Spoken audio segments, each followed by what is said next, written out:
à toutes et à tous, j'espère que vous allez bien. Aujourd'hui pour cette nouvelle vidéo, on se retrouve pour la présentation complète de l'étape 19 du Tour de France 2020. Une étape de type accidenté qui reliera Bourg-en-Bresse à Champagnole pour tout simplement 166,5 km au programme.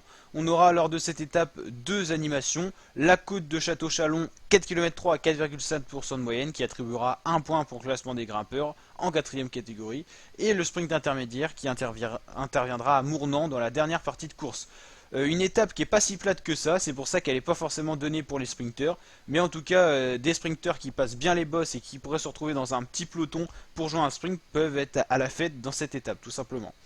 Donc franchement, une étape qui peut avoir deux scénarios. Un scénario où les coureurs veulent pas trop se fatiguer et en gros le peloton reste groupé et juste une échappée se décroche et qui peut prendre jusqu'à 15-20 minutes d'avance s'il n'y a personne de dangereux au général. Et dans ce cas là c'est les échappés qui se jouent la victoire d'étape, ce qui est possible. Donc dans une troisième semaine de course où les coureurs de peloton peuvent avoir envie de se reposer, les équipes de sprinteurs ne pas rouler et donc laisser une échappée aller au bout. Deuxième scénario, des sprinteurs qui passent bien les bosses et qui se sentent bons pour cette étape peuvent rouler avec leur équipe. Si une échappée intervient, le peloton revient et ça roule. Il peut avoir des sprinteurs qui passent pas bien les bosses de lâcher et dans ce cas là sprint en petit comité, des coureurs comme Sagan, Matteo Trentin, Greg Van Avermaet peuvent être à la fête et remporter l'étape.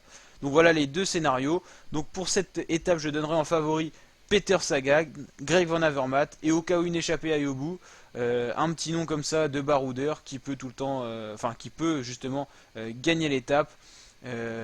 Franchement, pour donner un coureur qui peut avoir ce terrain comme ligne de mire, petite réflexion. Mais en vrai, il y en a plein en fait. C'est des coureurs comme Julien Lafilippe peuvent très bien aller dans l'échappée et claquer l'étape au sprint, on va dire. Il peut y avoir des coureurs aussi comme Stefan Kung, bon rouleur.